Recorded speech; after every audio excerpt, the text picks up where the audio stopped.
Share બજાર નામ સાંભળતા જ કેટલું મોટું લાગે નહીં? પણ શું કોઈને ખબર છે કે આ આખી ગેમ ફક્ત 3 મોટા પિલર્સ પર ઊભી છે?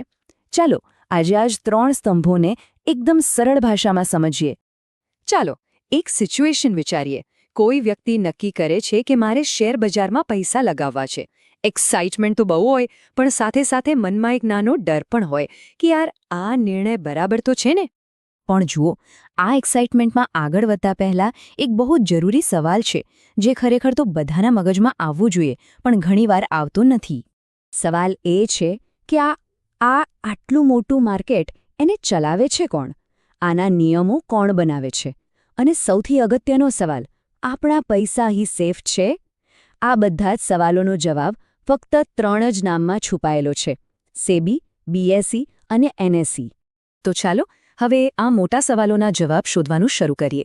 સીધા જ એ મેઇન પ્લેયર્સને મળીએ જે આખું માર્કેટ ચલાવે છે. જો કોઈ પણ માર્કેટને સમજવું હોય ને, તો સૌથી પહેલાં એના ગાર્ડિયનને સમજવું પડે. મતલબ કે એવી સંસ્થા જે એ સુનિશ્ચિત કરે કે બધું બરાબર ચાલી રહ્યું છે અને કોઈ નિયમ તોડતું નથી. અને આપણા ભારતીય શેર બજારનો આ પહેરેદાર, આ ગાર્ડિયન છે સેબી. આ પહેલો અને સૌથી ઇમ્પોર્ટન્ટ પિલર છે, જેને સમજવો બહુ જ જરૂરી છે. સેબી આનું પૂરું નામ છે securities and exchange board of India. પણ ચાલો આને એકદમ સિમ્પલ બનાવીએ. સેબીને માર્કેટના પોલીસ અને રેફરી સમજો. વિચારો, ક્રિકેટ મેચમાં અમ્પાયર ના હોય તો શું થાય? બસ એવું જ કંઈક સેબી વગર માર્કેટમાં થઈ શકે છે, એકદમ અંધાધૂંધી. તો સવાલ એ છે કે આ પોલીસ અને રેફરીનું કામ શું છે? વેલ, એમનું પહેલું કામ છે રોકાણકારો, એટલે કે આપણા જેવા લોકોના હિતોનું રક્ષણ કરવું.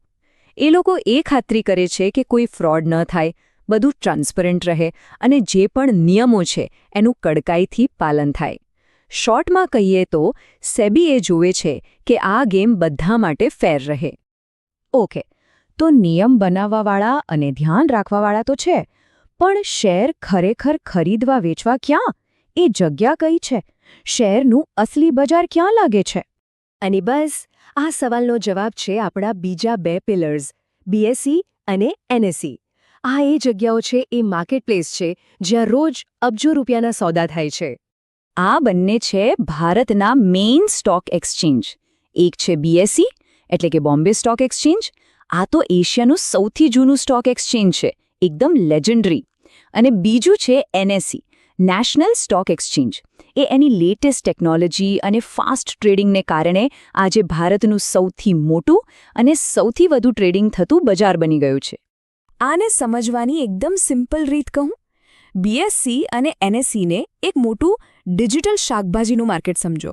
જેમ શાક માર્કેટમાં શાકભાજી ખરીદાય વેચાય છે, એમ અહીં કંપનીઓના શેર, એટલે કે એમની હિસ્સેદારી ખરીદાય વેચાય છે. ફરક એટલો જ છે કે બધું ડિજિટલી અને સેકન્ડોમાં થાય છે. તો પછી આખી સિસ્ટમ કામ કેવી રીતે કરે છે? સૌથી ઉપર છે સેબી, જે નજર રાખે છે, એક વોચડોગની જેમ. અને એની નીચે આવે છે બીએસઈ અને એનએસઈ, જેઓ ખરેખર માર્કેટ ચલાવે છે, એટલે કે એકદમ ક્લિયર સ્ટ્રક્ચર છે. સેબી એ ખાતરી કરે છે કે આ બજારો નિયમ પ્રમાણે ચાલે અને રોકાણકારો સેફ રહે. તો હવે જ્યારે આ બેઝિક સ્ટ્રક્ચર સમજાઈ ગયું છે, ત્યારે ચાલો એક બહુ જ અગત્યના મુદ્દા પર વાત કરીએ. એક એવી વસ્તુ જે ઘણા લોકોને ઇન્વેસ્ટ કરતા રોકે છે, અને એ છે ડર. ઘણા બધા લોકો છે જે શેર બજારના નામથી જ ડરે છે. એમને એવું લાગે છે કે આ તો બસ એક જાતનો જુગાર છે, સટ્ટો છે. પણ સાચી વાત તો એ છે કે આટલા કડક નિયમો અને સતત દેખરેખને કારણે આ દુનિયાની સૌથી વધુ રેગ્યુલેટેડ ફાઇનાન્શિયલ સિસ્ટમમાંથી એક છે. આપણે હમણાં જ સેબી, બીએસઈ અને એનએસઈ વિશે જે સમજ્યા, એના પરથી આ વાત એકદમ સ્પષ્ટ થાય છે. અહીં એક બહુ જ સરસ વાત યાદ રાખવા જેવી છે. ડર હંમેશા જાણકારીના અભાવથી પેદા થાય છે, અને કોન્ફિડન્સ એ સમજણથી આવે છે.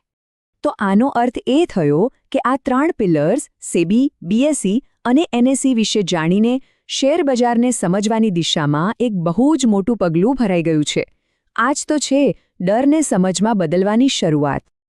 ઓકે, તો હવે બજારનો પાયો તો સમજાઈ ગયો, પણ એક નવો સવાલ મનમાં આવે છે.